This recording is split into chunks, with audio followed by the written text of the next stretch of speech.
Bahkan di antara mereka juga ada yang melihara sekarang ini orang-orang yang ingin memerdekakan diri, mereka pelihara di Eropa mereka sana.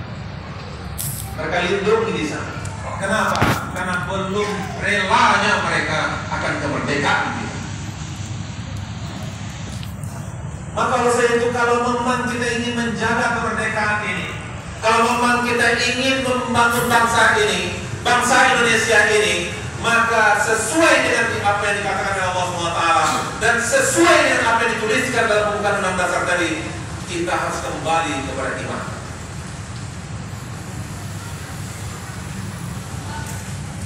Banyak butiran-butiran sejarah yang kita temui dalam hal ini. Di antaranya apa yang dibuktikan oleh Jenderal Sudirman.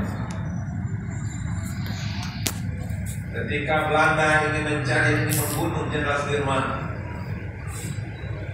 dan kemudian diperalat di antara anak bangsa sendiri, dan kemudian pada waktu itu ketika Jenderal Sudirman dengan tentara pasukannya sedang berzikir, sedang berdoa, maka diketahui oleh kaki tangan Belanda itu dan ditunjukkan. Terima kasih berkunjung kepada channel YouTube Andi Khalifah Minang Indonesiawi. WA 0821799045. Salam dari akun Facebook Pangulu Marapa Alam.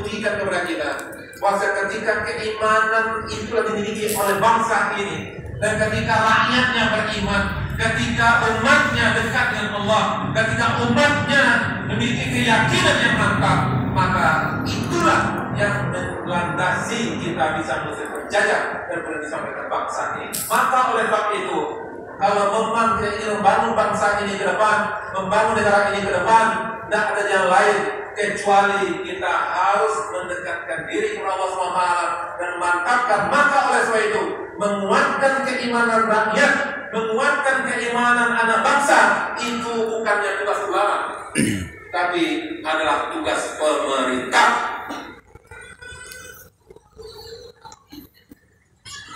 Itu adalah tugas negara.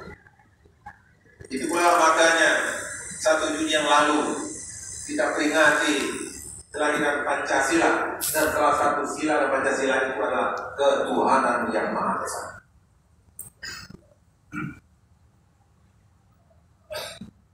Maka itu harus kita berikan perhatian kepada keimanan rakyat, keimanan umat, keimanan anak bangsa itu. Karena lantaran iman dan kepercayaan kepada Allah itulah maka kita harus bisa masuk penjajah dan bisa kita. Ini di Bandar Lampung, tanggal awal bulan tanggal 1. Kalau memang kita ingin sukses, ingin menang, postingan terbaru, ingin berhasil hari ini dan juga untuk masa yang akan datang, maka kita harus jaga persatuan.